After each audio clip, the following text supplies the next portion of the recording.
Bank was founded in 1946 by farmers and business owners because they needed a community bank that knew them and understood their business.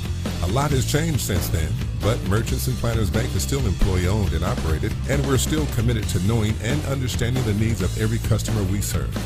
Great rates, fast turnarounds, and experienced local bankers ready to work for you. That's why you should choose Merchants and Planners Bank. Stop in any of our 12 locations or contact us at mnpbank.com.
We welcome you to Sports Unleashed.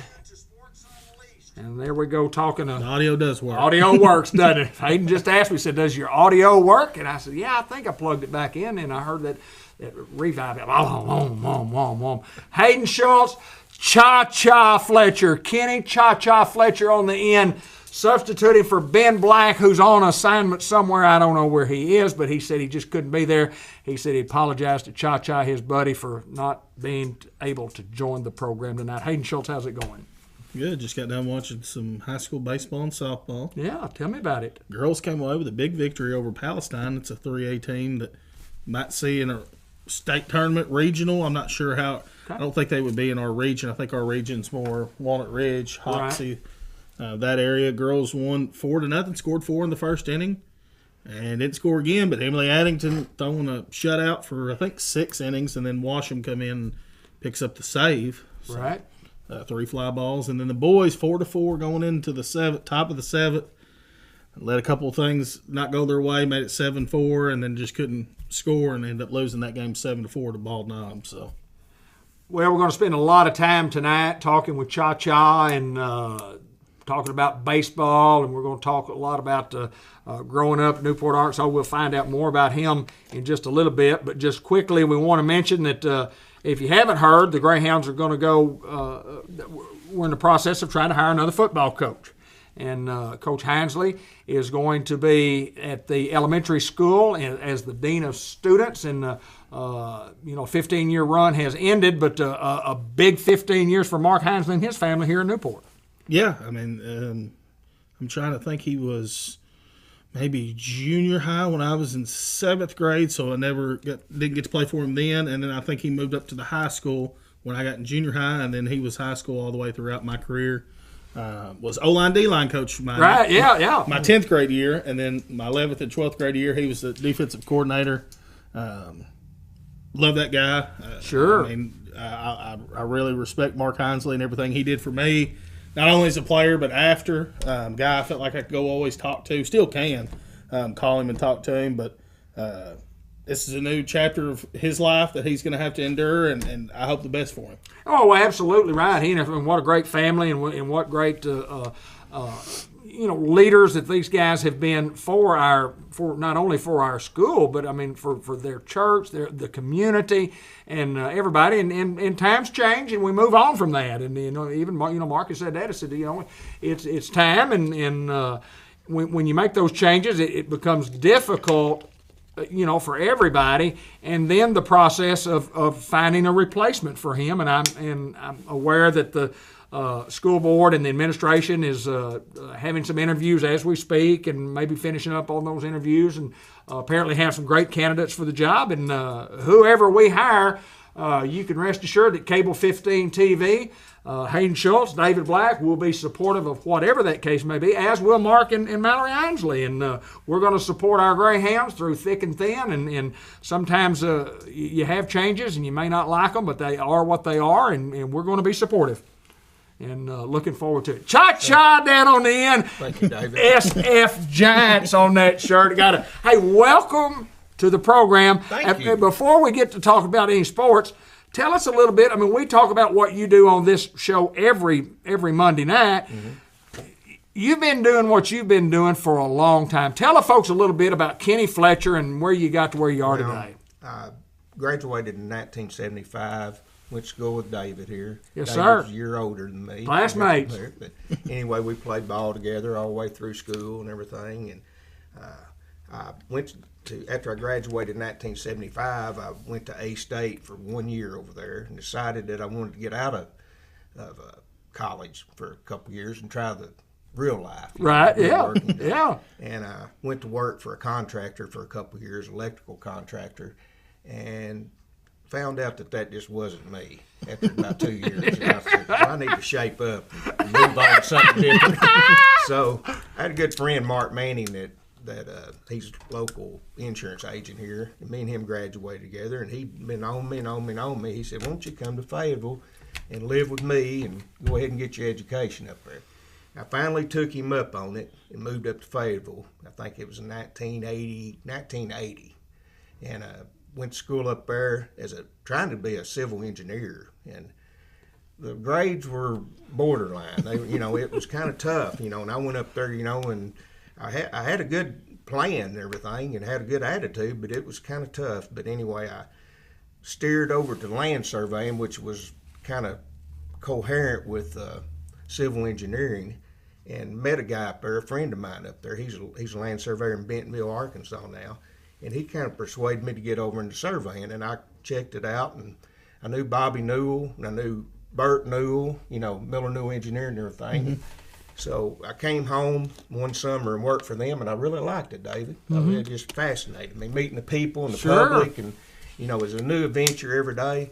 And so 1982, I graduated up there at Fayetteville and got a bachelor degree in land surveying at Fayetteville. And ever since then, it's just been go, go, go, and I worked for Bobby Newell from 82 to 86.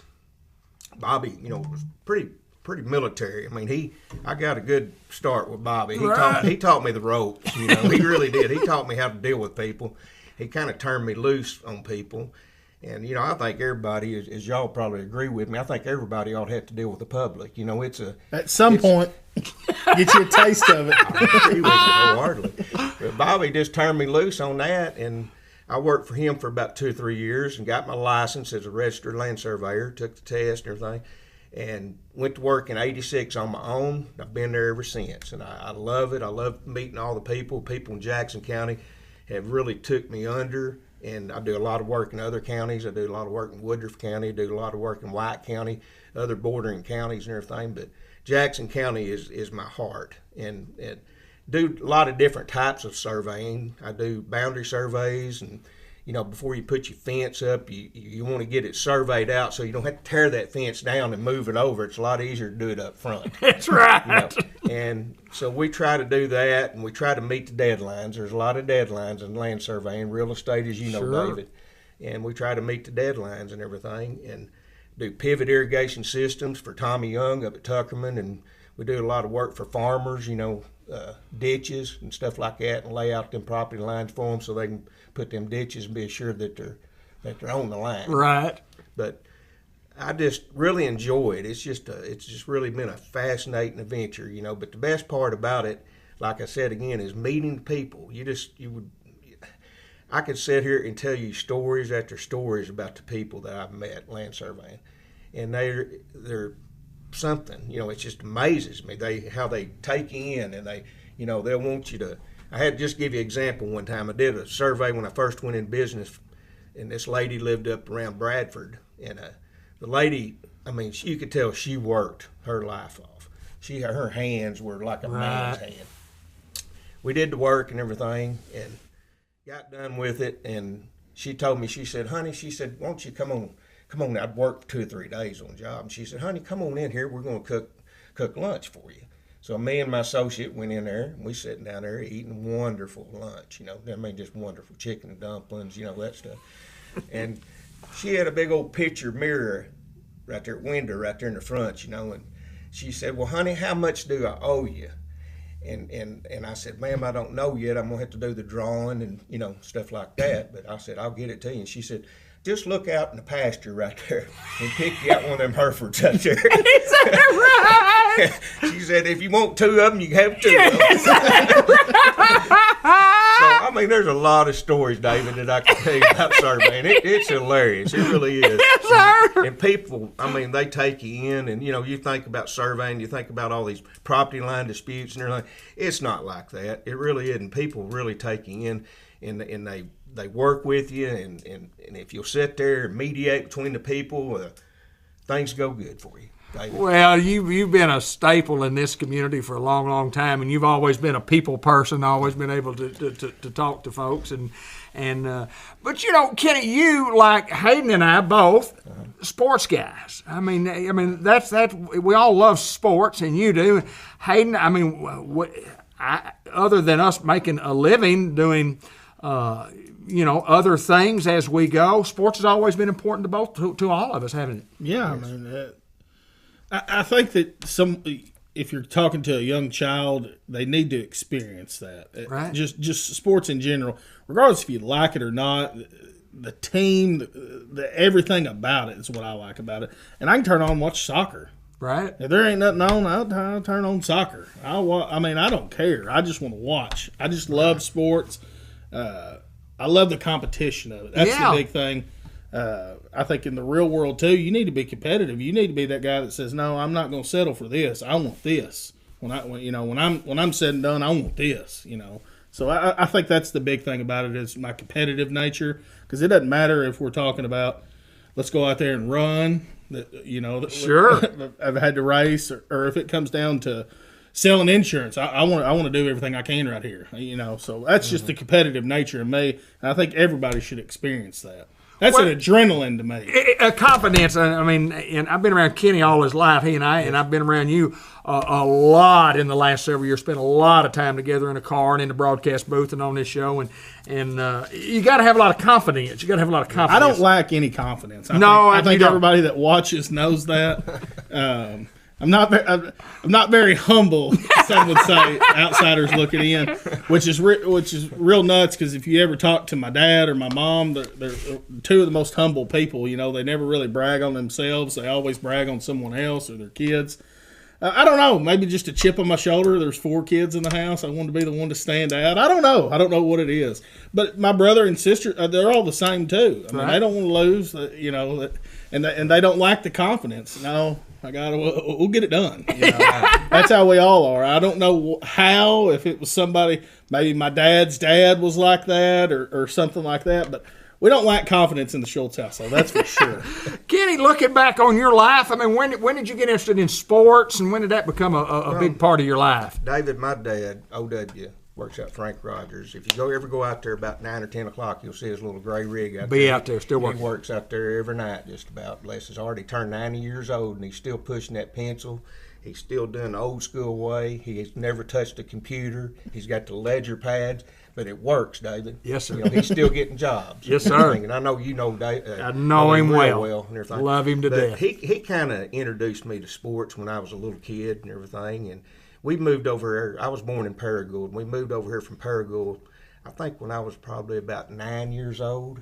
8 or 9. Me and David played on Little League teams together. Sure played did. First National Bank. Yes, sir. Yes, sir. And, we played all the way through school together and everything. And but when I moved out here, we lived out at Hallbrook skating rink behind it back there, and there's a trailer court back there. And it was just, Mr. Hallbrook was just like Walt Disney. I mean, Yes, he sir. had something going on all the time. Yes, sir. I mean, you could play basketball, you could play pool, you could run little go-karts out there, you could skate, you could play football, you could anything. And they had it for both men and women. That's right. That's right. And they had, I think, David, 3 fields out there at one That's time. right. Yeah. And we moved over here, and Mr. Bergen, Dad Bergen, Yes, sir. Russell and Greg's dad Yeah, lived John out there Bergen. too. And I remember going out there. This to answer your question. This is what got me involved in baseball right here. Me and Greg and Russell went out there, and John would hit them fly balls. And man, that just seemed like they went up in the clouds, David. You never know when they was going to come down. But he had us out there all the time hitting us fly balls. And I just loved it. You know, I loved it, shagging balls, whatever it took. I loved baseball, and I've always loved baseball.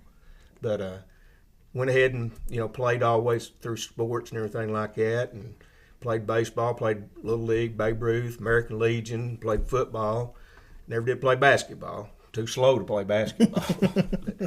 But I love basketball, and I still like basketball this day. I'm just like Hayden said, I like any kind of sports. I watched hockey the other day. Yes, sir. And I mean, I like hockey. I went to a hockey event one time, and I enjoyed it. Really? Mm-hmm. Where? I mean, where was it? It was, let me think. I want to say it was a college. Maybe Tennessee was playing in Memphis. Okay. Or something like that. Okay. And they did, and I don't know how or why I remember that, but I remember being there for a hockey event. Is that right? There was I don't remember a fight. I don't remember anything like that. I didn't really understand penalty box and things like that. Offsides. Yeah, I didn't understand any of the, but I just knew, hey, you got to get that puck in that goal. That's obvious. Let's go. I'm going to cheer every team that gets the pucks in the goal. Here we go. Yes, sir. Kenny, I mean, you mentioned Mr. Hallbrook. I mean, and we've talked about him on this show before. This guy was an entrepreneur in Newport, Arkansas for many, many years, and has never, I don't believe that, and I said I was going to take it on myself to make sure that he gets his due. But talk a little bit about Dan Hallbrook and I mean, just did lots of things to keep our kids busy as an entrepreneur and a money maker, but provided things for all of us to do as kids. Absolutely, David. He was renowned. I mean, he was a person that I have never met before. I mean, he knew how to take care of kids. Yeah. His wife, we would go out there and we would play on all them grounds all day long, and we would just give out. I mean, you could do so much out there, Kids these days don't have that opportunity, and I feel sorry for them because we had more than enough to do, and we would go, all the time doing something. And, you could get a haircut. Yes, sir. You could get, you could go out there and, like I said, you could skate, shoot pool, you could do anything you want to. They had wrestling. Watch wrestling?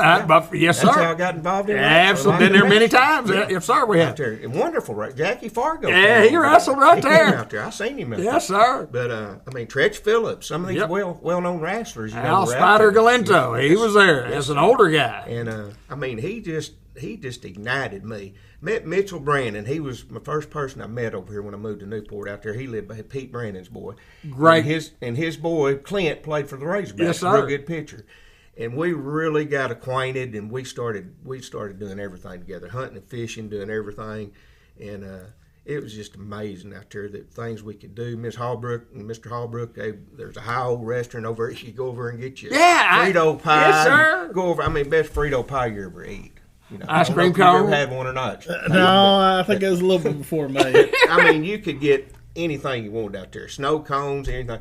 Mr. Hallbrook would tell us, he'd say, all right, boys, he said, y'all go over there and pick up wax cups around the high hole over there and get them all up, and we'll have the soda fountain going in there for you. And we'd go in there, you know, and just go through all of, we wouldn't have one, you know, we'd go through Dr. Pepper, everything, you know, suicide, yes, sir. we'd go through that, but we thought we was in high cotton, you know? So we'd get our little sticks out there and get them wax cups up for Mr. Hallbrook and everything, and he'd go in there and he'd say, all right, y'all get out there, and Miss Hallbrook's fixing to take y'all to the swimming pool. Said she's got chili dogs waiting on y'all and everything. We could go to the pool out there. It's where I learned how to swim. That's where a lot of people learn how to swim. Hallbrook swimming pool. But she'd get that old station wagon and pack us in there, you know, and off we'd go. We'd go swimming pool and stay till dark out there. And it was just wonderful. It was just an experience that I wish everybody could incur. It was a wonderful, wonderful experience. And that man, after even, I think Mickey Twyford, was some way kin to him. Right. But I think John, maybe married to a Hallbrook, maybe. Mm-hmm. But I know John's grandfather. Mm-hmm. Isn't that right? John was my age. Yes. And I think they moved to Batesville, didn't they, later on or something? I think that's right. Yeah, he was in the banking business. I got to know John. But, you know, after Mr. Hallbrook, after he finally retired and everything, that man could do anything. I mean, like I said, you get a haircut, anything. He started playing golf, David. And he went to Village Creek out here, and he used one club. He used a driver. That's all he used. Right. And he hit that ball down the middle every time. It wouldn't go real far, but, I mean, it was just perfect down the middle every time, you know. He'd get up on the green, and he'd putt with that driver. And he beat a lot of people out there. I'm telling you, that old man he loved sports, too, and he loved to see a smile on a kid's face. That's what he liked more than anything. And he's somebody that I'll always cherish in my life, David. You know, you talk about the swimming pool and their baseball fields out there at the time, and it was South Newport across the river, and you went to the furthest part of downtown Newport and crossed over the track and went down to what it was called Hallbrooks. It was just called Hallbrooks, and then he moved, you know, up here in town where the skating rink is still today.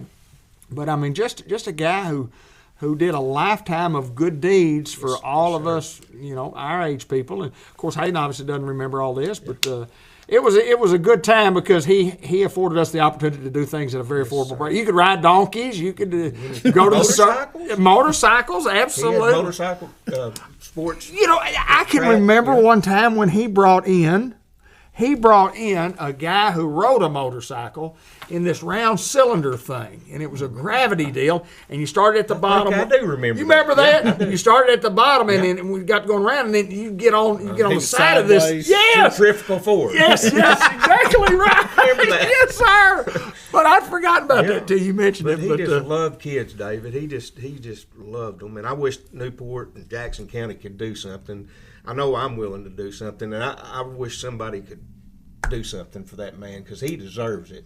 He made a lot of people's lives a lot better, including mine. Well, those of us who can remember what all he did, and you know, you just forget. Sometimes you just forget about those people who have been instrumental in the development of us as children, but he was certainly one of them. All right, Hayden, we're going to talk favorite baseball team right here. Mine happens to be the Cardinals. I'm a Cardinal fan, and yours happens to be St. Louis Cardinals. We're the Cardinals fans. And then on the other end of the table, my good friend Kenny Fletcher just happens to be a San Francisco Giants fan. Tell me, first of all, how you got to liking the SF Giants.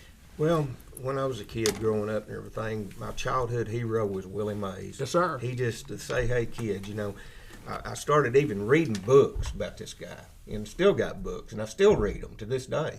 And he come up in 1951. And I did a lot of studying on him. Leo Droscher was his coach, and he batted like 25 times, Hayden, without getting a hit. I think he struck out, probably 3/4 of that time. And he was really, really getting down on himself in the book, you know. And Mr. Droscher come up to him one day, and he said, Willie, he said, don't hold your head down. He said, you're my center fielder. And from that day on, He was his center fielder, and he's in the Hall of Fame right now. Yeah. And I asked Kanister Hodges, a good friend of mine, just passed away the other day. He's a well-renowned baseball Absolutely person. And I asked Kanister because he's seen Mickey Mantle. They duck hunted with Mickey Mantle. They duck hunted Billy Martin. I think Darrell Knowles come down from Oakland one time, and he's fascinated with ball players. And I asked Kanister on the spot, and I said, who is the best all-around baseball player you've ever seen, Kanister? Willie Mays, without a doubt, Willie Mays. And he was just my childhood hero. He could do it all, David. He really could. And I just fell in love with him, and I fell in love with the San Francisco Giants. You ask about Cha-Cha, how I got that name, or how people started calling me that, was David's brother, Bud. He told me a story one time. Me and David and a bunch of us go to St. Louis all the time. This is probably 25 years ago. And I don't know if or longer. Or longer, probably. That's putting it short. And David, I don't know, you can correct me on this, but Bud told me one time, and I was telling him about Orlando Cepeda, and he played first base for the Giants, and he was nicknamed the Baby Bull. Yes, sir. And he got the name Cha-Cha too. And I told him, I said, Bud, what do you think about that guy? And he said he's one of the best first baseman power hitters he said he'd ever seen. And he told me a story. He went from the San Francisco Giants to the St. Louis Cardinals. I think got traded for Ray Sadecki, That's correct. left-handed pitcher. That's correct. For the Cardinals. That's correct. And it was a good pitcher for Absolutely. the Cardinals. I don't think he ever did very much for the Giants. But anyway, he was a Puerto Rican. Yep. Like the great Roberto Clemente. Two of the probably best players ever to come out of Puerto Rico. And he told me, he said, I'm going to tell you about something. He said when he got traded to the Cardinals, which he had his better years with the Cardinals by far than he did the Giants. He told me that, Bud told me this, and he said he hit a home run in the upper deck in the area, potato. In the glass area where they eat, and everything, the restaurant part. Down left field Busted line. Or they might have had the window down. Windows were open. Landed in a baked potato. Yes, sir. That's a true story. Yeah. That's a true and story. From then on, every time I seen Bud Black, he called me Cha-Cha. That's how I got my name. He sure did. Interesting story about Cepeda. Cepeda, they traded Sadecki for Cepeda. Yes. And the Cardinals traded Cepeda for Joe Torre. Yes. And got Joe Torre for several years. And then they traded Joe Torre for Ray Sadecki. Correct. They got Sadecki back, so he just went around the horn. But one of the great ones. I mean, Willie McCovey and Willie Crawford. Oh yeah. And Jim Ray Hart. Ray Hart. They had the John Roseboro incident. Oh with, yeah. Juan Marichal. Have you ever heard of that story? He was pitching. David can correct me if I'm wrong, but Juan Marichal was that big high kicker. Yes, sir. Come off that mound. I mean, he just come with it. And he hit. I think he hit John Roseboro, didn't he? Yeah, he was catcher for the Dodgers. No. Roseboro. Yeah, Roseboro was, yes. I think he was batting, wasn't he? Roseboro? Marichal was batting. Oh, was it Marichal? Yeah, Marichal was batting, and he's the one that hit Roseboro. Oh, was he? Yeah, that's right, isn't it? With a bat. Absolutely, when he was in the batter's box. Yeah, yes, sir. Yeah. So these Giants, you've got, me and my wife, Kim, today's our anniversary. Happy anniversary, baby. Yeah, awesome. And we've been married for 7 years. We was, high school sweethearts throughout school and everything. And I told her, I said, I wish to God I would have failed my last year so I could have, been there with you. Because you know how it is when you stray away, go to college. So we went our separate ways and everything. But I probably should have failed my senior year to stay with her because I really did care about her, and I still care about that girl. But anyway, her daughter lives in L.A. now, but did live in San Francisco, and we got the privilege of going out there. And Benny Smith, one of my real good friends, him and his wife went with us and everything, and I've been several times out there. And we sat out there. If anybody's ever seen the movie The Fan, Wesley Snipes plays in it. He's a fan of this baseball player for San Francisco Giants, and he's just a nut over him. He's crazy over him. And he would go out to right field where McCovey. Have you heard of McCovey Cove? Everybody's heard of that AT&T Park. Yeah. And that movie, it showed that. It showed McCovey Cove and all that, the kayaks and the people hitting home runs, diving in, all that stuff. We had excellent seats, not right behind the home plate, but we had some real good seats. And I told Benny, I said, Benny, I said, let's get up and let's go out there in McCovey Cove and just see what it's like.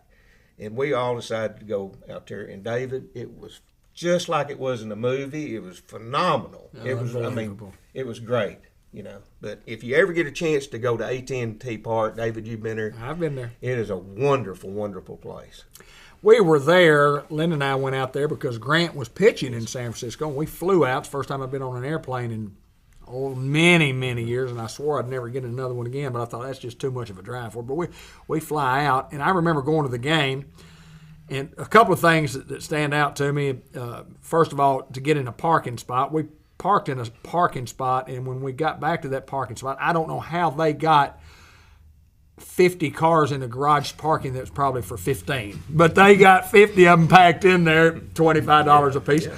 But we had a guy outside tell us, he said, what I thought was a scalper of tickets. You know, he was selling tickets outside, and he says, I got these great tickets. He said, you looking for two? I said, yes, sir, I need two. And he said, I got two. Said, they're right behind home plate. Let me tell you what, these are the special ones. This is a special section. You go in here, you'll be down there by yourself. And boy, I thought this, you know, tickets, I think they were like $65 at the time. And I thought, I'm going to get burnt here. I mean, these tickets are not even going to be real tickets, but I'm going to give the old guy a chance. And I'm losing my money. I was losing my money. I was afraid to get my car stolen, you know. But anyway, bought these tickets, go in, and I mean, when we handed those tickets, I mean, those people, yes, sir, yes, ma'am, y'all come right through, y'all come. I thought, my goodness gracious, we're going somewhere special. And we were down there right behind home plate, 8 rows up, right in the middle where the pro scouts were. Got to visit with several pro scouts. But the biggest thing after the game, because we were in this special section as such, as we were leaving the game, we were in a corridor hallway, and the general public can't get down there. I mean, you just, I mean, we were VIP, okay? We're VIP. And down this hallway comes a person pushing somebody in a wheelchair. And it was Willie Mays in that wheelchair. And somebody said, Willie Mays is coming, Willie Mays. And I looked, and I just said something like, hello, Mr. Mays. And he just nodded. But I mean, that's just, to me, was, whoo. Yeah. Willie Mays. He is something else. Yes, sir. But they've had some real good ball players. And I like the Cardinals, too. You know, I'm not totally one-sided. I mean, I remember one time I went with my dad, we went up to Busch Stadium. Never will forget this, David. And Giants had a pitcher by the name of Gaylord Perry. Oh, sure. And Jim Perry was his brother, pitched for the Twins. Yep. And Gaylord pitched for the Giants. Yeah. Well, back then, you know, you didn't have the setup men, and you didn't have all this, you know, crap, you know. I mean, you might have a reliever, but my gollies, if they could go the distance, they'd go the distance, you know, even if it went in extra innings. And that thing went, I mean, Bob Gibson was pitching for the Cardinals, Gaylord Perry, and they were both just pitching their heart out. Their uniforms was just drenched from head to toe with sweat and everything. And they went like 13 innings. I never will forget it. And it was just, they didn't take them out, Aiden. I mean, back then, you just went the distance. You know, you did it. You just anteed up and went. But, you know, back then they played, you know, in there. They didn't pinch hit a lot and everything like that. But they got to the 13th inning, the bottom of the 13th inning. And I never will forget it. Bob Gibson, which was a good pitcher. I mean, good hitter. Excellent pitcher. Absolutely. Probably the best pitcher I've ever seen in person. But he was also a very good hitter. He won the game that night. And I was proud to see him do it. Is that right? Did they call him Boothead, or what was his name? Hoot Gibson. They called him Hoot. Yeah. Hoot some. But, boy, he was something else. And Number 45. He's my favorite all-time pitcher by far. Oh, mine too. And Lou Brock, probably my favorite all-time player. And hey, tell me about you're Cardinal fan, and you know Cha-Cha's a big baseball fan. You're a baseball fan. Who are some of your favorite players that you've? Oh, childhood, definitely Albert Pujols. Yeah. We're actually going to get to go watch him play in May, and he's actually playing the San Francisco Giants. Is that right? It's kind of Is funny. that right? And Yeah. another thing that's real ironic, it's my mom and dad's anniversary today, too. It is, isn't it? So I mean, Happy anniversary to all. It's kind of weird.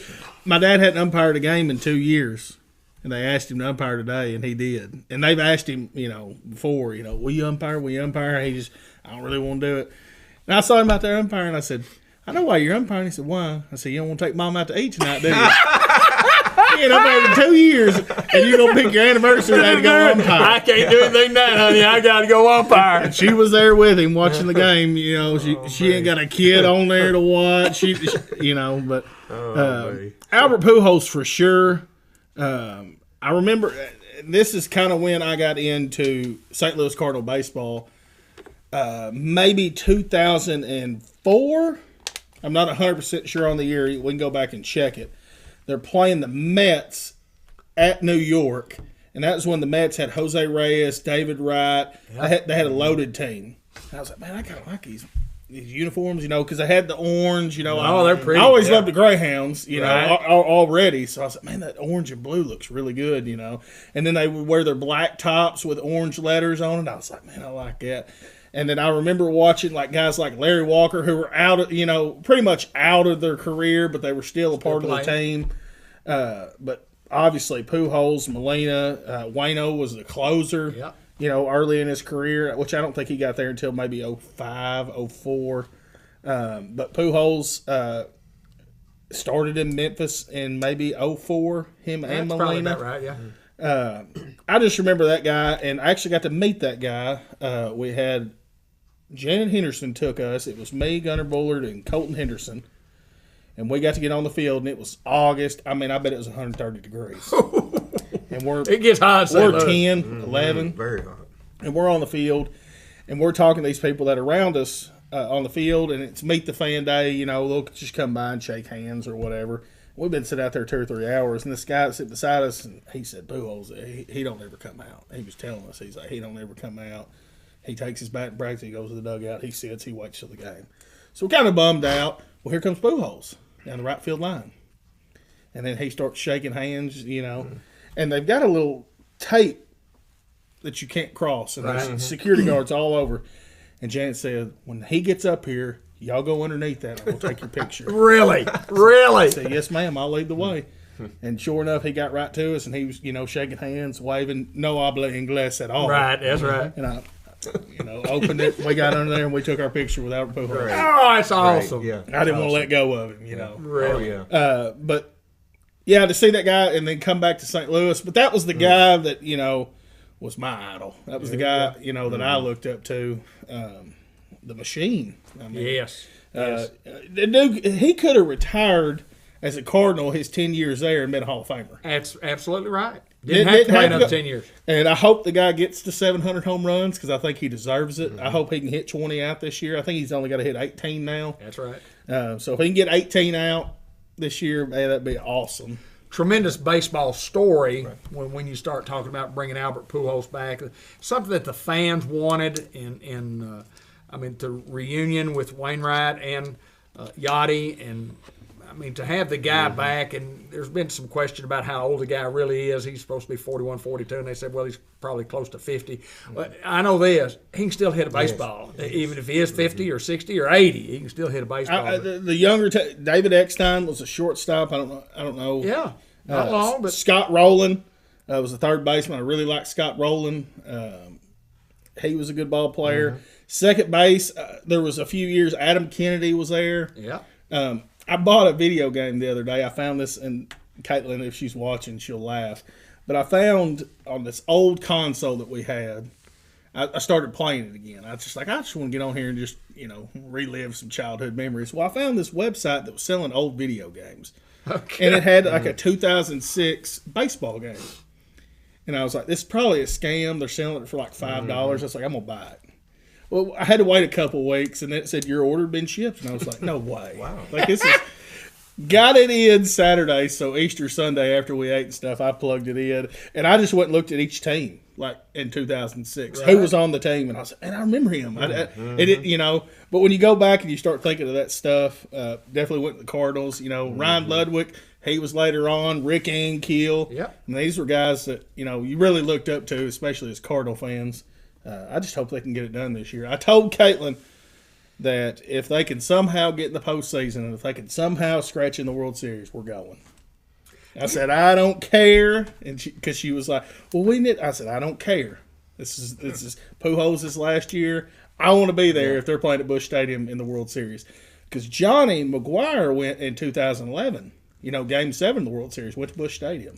I saw and thought it was going to be Pujols' last game. Right, yep, and I told him, I said, are you going to go back if they get this year? Because it won't be. You won't get to see his last game unless it you wouldn't do. be his last game. That's awesome. But that's definitely, I hope that they can get that done. Cardinals 5-3, lost one to the Brewers the other night. Hader came in. Yeah. Hader came in. Man, that Split guy's 2 out. Yeah, Hader can't. Cha-Cha, you got something? I'd like to know who yours is. You've asked us. Let's rotate Well, this around. I mean, obviously, being a Cardinal guy, and Musial was a little before my time, and so I saw him play. Did you? But I don't really. I mean, I do remember him batting, but I don't remember a lot about it other than everybody saying, Stan Musial, blah blah blah. So, but Lou Brock probably. I mean, Arkansas guy, born in El Dorado. Probably Gibson obviously was the greatest pitcher, but I surprisingly enough, if you mentioned Roberto Clemente earlier, and probably one of my top 5, if not the top player. I saw Mays, and I mean, you've said enough about Willie Mays. I mean, what more can you say? I saw Aaron play, Hank Aaron. But I saw Clemente one time, and I probably told this on the show before. I saw Clemente take a ball off the wall at the warning track, and a guy coming around third base for the Cardinals. Don't remember who was coming, but he threw a strike, and I don't mean a one hopper on the fly. He threw on the line. Yeah. I mean, it was just like I'd never seen a ball, and it was just. like you threw it on a rope. It was a rope. It was an incredible throw. And I thought at the time, that is the most remarkable play I've ever seen in a Major League Baseball game. And then, sadly enough, it was in 1972 because he got killed in the plane crash in December of that year. And but man, I don't know. Lou Brock's probably my favorite. Yeah. And but I remember a bunch of guys. And what's really fun is to go back and look at those rosters like you're talking about and just see some guys that played. And you go, I forgot about that guy. Or I don't even remember him playing there. Mark Littell, who is Reliable. Yeah. He's actually from Missouri. Yeah, southeast Missouri. And but he pitched for Kansas City and the Cardinals, and I got to know Mark. He had some really interesting stories. He writes books, and the first book he ever written was on the 8th day God made baseball. No, on the 8th day God created baseball on the 8th day, and he's written 2 other books since then. And his books just tell tremendous stories about him and being around baseball and some of the great stories that he had about. I mean, they're so funny. I mean, it's kind of what I call off-cuff stories. It's not really baseball stories as such, but he'd tell the story about throwing in a bullpen somewhere. It might have been in San Francisco, getting loose and threw it up, and he hit a lady in the head. Anyway, and I don't know, it's fun stuff. But there's some fascinating teams that I've got the privilege, and you have too, David. Talk about that Big Red Machine. Well, I just wrote it down. Big Red Machine. They were phenomenal. Johnny Bench just amazed me. He come out of somewhere. Wasn't he part Indian or something? I don't know. But anyway, he come out of Oklahoma, David. Yeah. And I'm telling you, Hayden, this guy could just sit back here like he's in a rocking chair and just like Dave was talking about Clemente. I mean, a rocket down there at second base. Yes, sir. I mean, he was, he didn't have to get up and throw. No. This guy had a rocket, Then you had Tony Perez over in first base, You had Joe Morgan. Why do you always do that? Just a nervous twitch he had. He just had it. He was phenomenal. He'd do it twitch and everything. Great underrated ball player was a shortstop. Davey Concepcion. Of course, Mr. Rose played third base. And then you had the center fielder was Cesar Geronimo. That's correct. One that me and Benny, one night we was over at Benny's house. We was talking about this Red Machine. We couldn't figure out that center fielder. We called Bud Black up and Cesar Geronimo. Yes, sir. I woke him up. I think he was asleep. Then you had George Foster played left or right field, didn't he? He played left. He played left. And then, the boy, Ken Griffey. Ken Griffey played right field. Yes, sir. That was a fascinating team that year. Well, 75, 76, I think. Yeah, they were awesome. I mean, just the Big Red Machine and maybe a little earlier than that. But I know this. You couldn't have gotten each one of those guys were probably the best guys in the league at that time at their position for those couple of years that they played. I mean, if you said, okay, who's your best center fielder? It's Geronimo. Who's the best shortstop? Concepcion. And you mentioned Rose, and we've had this discussion before. And your thoughts on Pete Rose and how well he did, and his lack of being able to get into the Hall of Fame. Kind of talk about that a little bit. Well, about 6-7 years ago, me and my wife got the privilege to go to Las Vegas. We went out there with another couple. We got out there, and I got the privilege of meeting Mr. Rose in person. I've got it on my phone here. It's my face profile picture. You Pete Rose, awesome. Yeah, but Charlie Hustle. What else can you say? That fits him better than anything. He set the example for hustle. You don't see these players this day hustling like he did. I mean, he dove in head first. He took Ray Fosse out at the plate. He did in an All-Star game. All-Star game. All-Star game. Yeah, All-Star game. I mean, he's a career killer for him. He's Mr. Hit King. I mean, he's done it all. And, I know there's a lot of people don't agree with me on this and everything, and that's fine. But, I think the man's paid his debts. I mean, he's played his heart out, and I think it's just like being in prison. He's paid his dues. Let the man go in the Hall of Fame. Look what all he did. David, he set examples for other ball players. He's a phenomenal ball player. But I did get the privilege of meeting Mr. Rose, and he's just like us sitting out here talking. I mean, I talked to him about anything I wanted to. I talked to him about wrestling, Four Horsemen. On my picture, on my profile picture, he's doing the Four Horsemen. Got the Four Horsemen sign up there. And he said, I know Ric Flair real well. And he said, Ric Flair's wife's going to get, her daughter's going to get married next week, and I'm going to the marriage, And he was just like us. He's a super nice guy. He just fell in a little trap there, I guess. And, it is what it is, but it was a privilege meeting him. It really was. It was a very good privilege. Well, if you've never looked at his statistics, I mean, look them up. Hits will never be broken. No, just look up his statistics and his longevity of how he played and how many games. When they said you played 154 games, they played 162. Yes, he played. Yeah. He didn't take a day 9 off. innings. No, that's right. He didn't take a day off. No, he didn't pinch hit. No, he wasn't a pinch hit. Extra innings, he was out there. He was out there. I mean, I just and think twin bills. Another top 5 guy, 5, 6, that's ever played the game. I think so. I agree with you, David. And everywhere he went, he won. Mm-hmm. He won, and the deal is that he gambled on baseball, and that was the unwritten rule. And there's a lot of things going on in baseball now about the unwritten rules. And just this past weekend, where San Diego and San Francisco, I think, were playing in a game, and maybe San Diego did some things that were against the unwritten rules. And the guy from San Diego, the manager said, "Look, we're trying to get them to use up their bullpen. It's 9-2. Don't think I won't bun a guy over. I want you to get in your bullpen because I'm trying to win the game tomorrow and the next game." Right. And so, anyway, against an unwritten rule at the time, and you keep a guy out of the Hall of Fame. And I understand people's point of saying, well, you did that, and that's the number one rule in baseball. You don't bet on, for, against, with, anything to do with baseball. And then I've always thought I probably wouldn't put him in either because of that. But I certainly would not keep him out of the Hall of Fame for what he did for the game while he was a player. He did that when he was a manager. Yes, sir. Absolutely. And so what he did as a player stands alone in my heart. Hayden, what do you think? Yeah, we were talking about it earlier. You can't have a Hall of Fame where it has his stuff in it, but not his head, not his statue. Mm-hmm.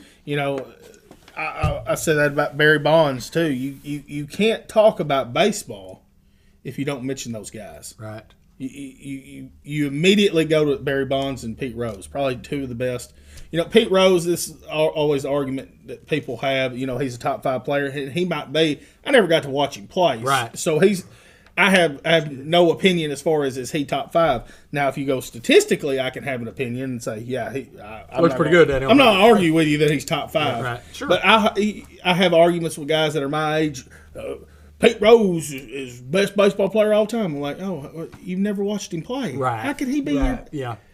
But I'll have the argument of statistically, because the hits will never be broken. That's right. Ichiro, I mean, you got to think of how long he did it, and he didn't even play in the major leagues his first 1,500 hits. That's correct. And you talk about, man, you could never get the dude out. He's got Pete Rose has got 1,800 more hits than him. Absolutely, yeah. Right. And you're like, this dude's a career .315 batting average guy and played for 18 years, and he's almost 1,800 hits away. It's like, it's phenomenal. How do you have a Hall of Fame where you can go in there and talk about the greatest hitters of all time and not have a statue of that guy? Amen. Or the plaque, the plaque that on the wall that says this is one of the greatest baseball players. You have his stuff in there. Right. There's stuff in there. Those, yeah, absolutely. But you don't have a statue of him. Right. Well, so you're telling me that what he did was good enough to be in there, but he shouldn't be because he bet. I don't get that. That don't make sense to me, and that don't sit right with me. Unanimous on this board tonight. Yes, sir. Unanimous right here. And when you talk about him being a good guy, I mean, honestly, and I don't know in his younger days, he's probably been humbled by this whole experience. As far as, doing everything that he could, to the hits and all the records that he broke and giving everything he's got, and then them saying, no, you made a mistake. So, I mean, that's got to humble you. Here's the deal that I never liked. Right. What I never liked about it is, Pete Rose denied, and all of us deny from time to time. All of us do some little white lies from time to time. Nobody doesn't, and I'd like to meet the one who doesn't. But Pete was said, look, if you'll come clean, the commissioner, if you'll come clean and you'll admit what you did, that we know you did, we know if you'll admit it, we think we'll get you in the Hall of Fame. And then when he did say, well, I did, here's my stuff, then they turned their back on him and said, well, now we're not going to put you in the Hall of Fame because you lied. And I just thought that was big organizations, Major League Baseball, and rule changes and how they handle things, and I can't judge to say that they did it right or wrong or indifferent, but I can judge to say, just like we just all said, based on what I saw, based on what I knew, and I've been to the Hall of Fame, and the guy needs to be in the Hall of Fame. He needs to be in the Hall of Fame. If you want, life adapts to changes. Absolutely. The game of baseball has changes. Yes. Went and watched Springfield. They got a 15-second pitch clock up there. Yeah, right. So we got to speed the game up. Yep. We got to speed the game up. Yeah. We do all of these changes and get away from these things that baseball used to be, and then you have that happen, and we still go, nope. Yeah. We're still going to handcuff you. Yeah. I don't agree. And if the Shoeless Joe Jackson Black Sox scandal, if that probably never happens, he probably is in the Hall of Fame. I think that happens, and then this happens with this guy that he bet, not necessarily the same thing, because they threw the series.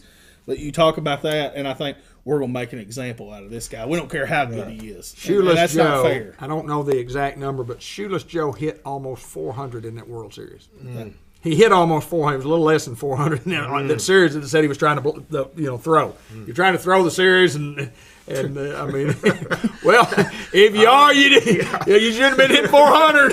No. If you were going to get paid anything, I bet you didn't get paid anything because you didn't do your job. You didn't do your job, but. Anyway, Bookie would be pretty upset with you. Yeah, I guarantee you. You said you were throwing it. Yeah, so you didn't throw it very well.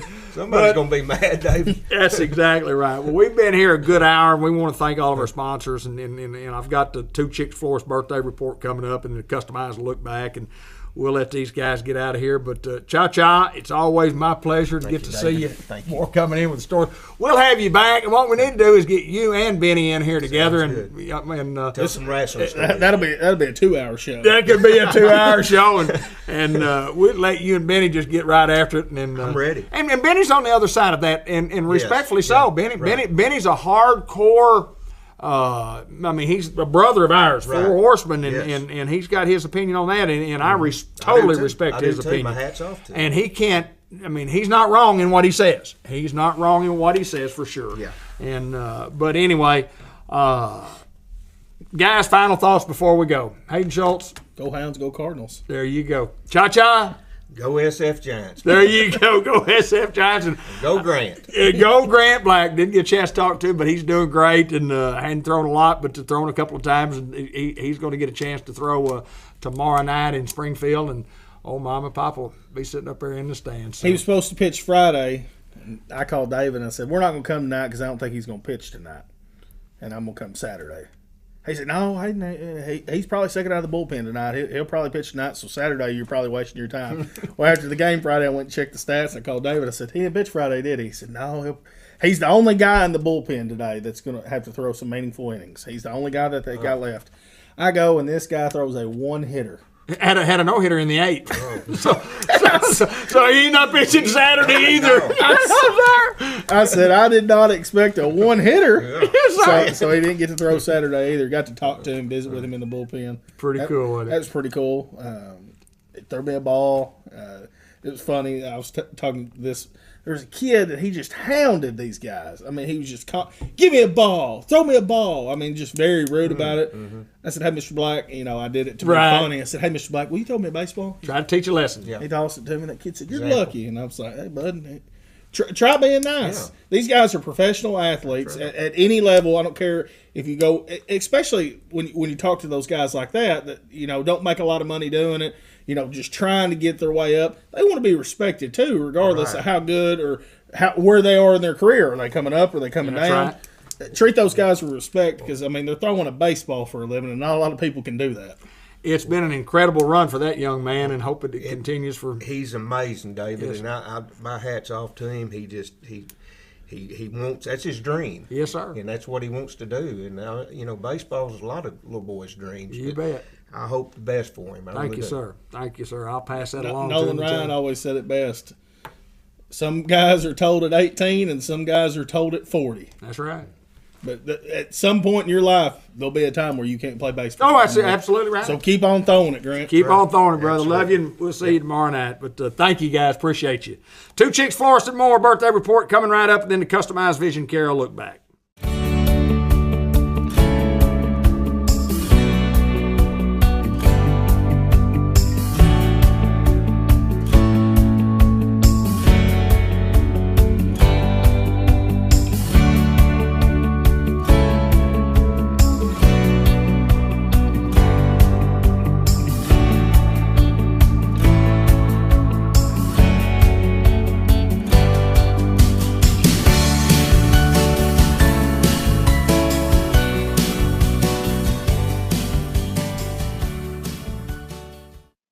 The Two Chicks Florist and More birthday report presented right here on Facebook Live, Cable 15 TV Sports Unleashed.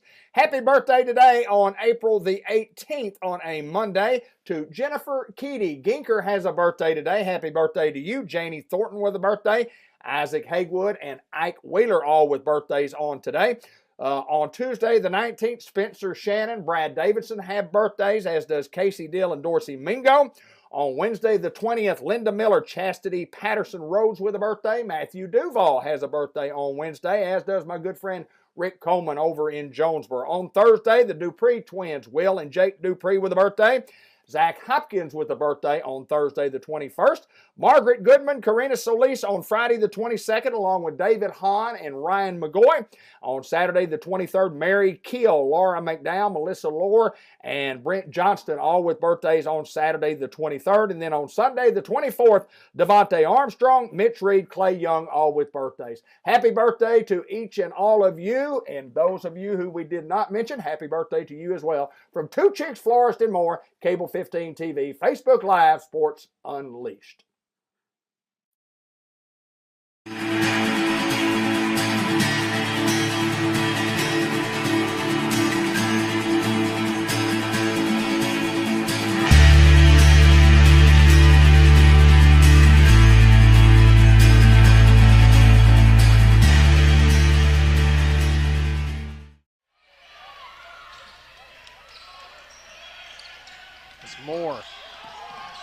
up.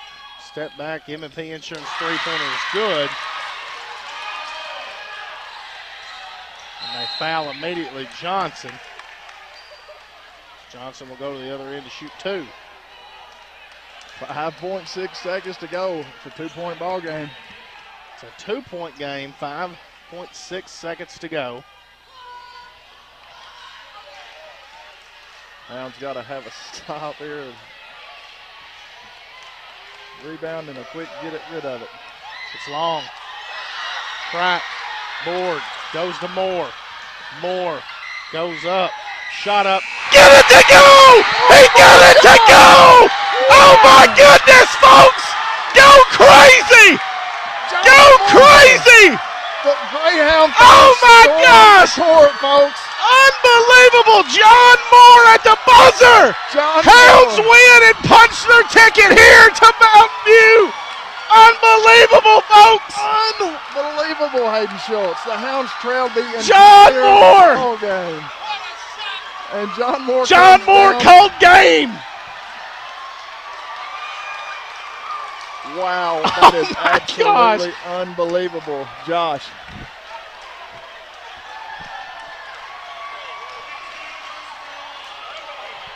We've said it once, we've said it again, Ben. How about them Greyhounds, baby? Man. That's unbelievable, Hayden Schultz. That is unbelievable. I thought he was hammered there as he shot the 3. I knew they weren't going to call it regardless of the outcome, and you shouldn't. And it somehow rattles home at the buzzer, and the Hounds punch a ticket to a regional berth. And guess what, Ben? We're coming back tomorrow. We'll be back. No, excuse me, it'll be Friday. We're